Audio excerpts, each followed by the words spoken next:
নজর রাখবো বিধাননগরে তৃণমূল বড় চেয়ারম্যান গ্রেফতার, তোলাবাজির অভিযোগে গ্রেফতার রঞ্জন পোদ্দার। বিধাননগরে 34 নম্বর ওয়ার্ডের কাউন্সিলর রঞ্জন পোদ্দার।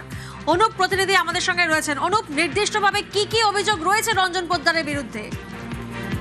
বিধাননগর পৌর নিগমের 34 নম্বর ওয়ার্ডের কাউন্সিলর রঞ্জন পোদ্দার এবং তিনি কিন্তু বড় চেয়ারম্যান, 5 নম্বর বড় চেয়ারম্যান, তাকে ইতিমধ্যে বিধাননগর উত্তর থানার পুলিশ গ্রেপ্তার করলো। তার বিরুদ্ধে শুধুমাত্র এই সমস্ত এলাকায় একাধিক পার্কিং থেকে শুরু করে সমস্ত জায়গায় তোলাবাজির কিন্তু অভিযোগ রয়েছে। দমকল মন্ত্রী সুজিত বসু, প্রাক্তন দমকল মন্ত্রী, তার কিন্তু তিনি একেবারে ঘনিষ্ঠ ছিলেন এবং সল্টলেক পৌরময়ী বাস স্ট্যান্ড থেকে সরকারি বেসরকারি সমস্ত বাস চালক তাদের থেকে তোলাবাজির অভিযোগ এবং এই অভিযোগে তারই ঘনিষ্ঠ রানা নামে একজনকেও কিন্তু গ্রেপ্তার করা হয়েছে। রঞ্জন পোদ্দারের বিরুদ্ধে অভিযোগ নতুন নয়।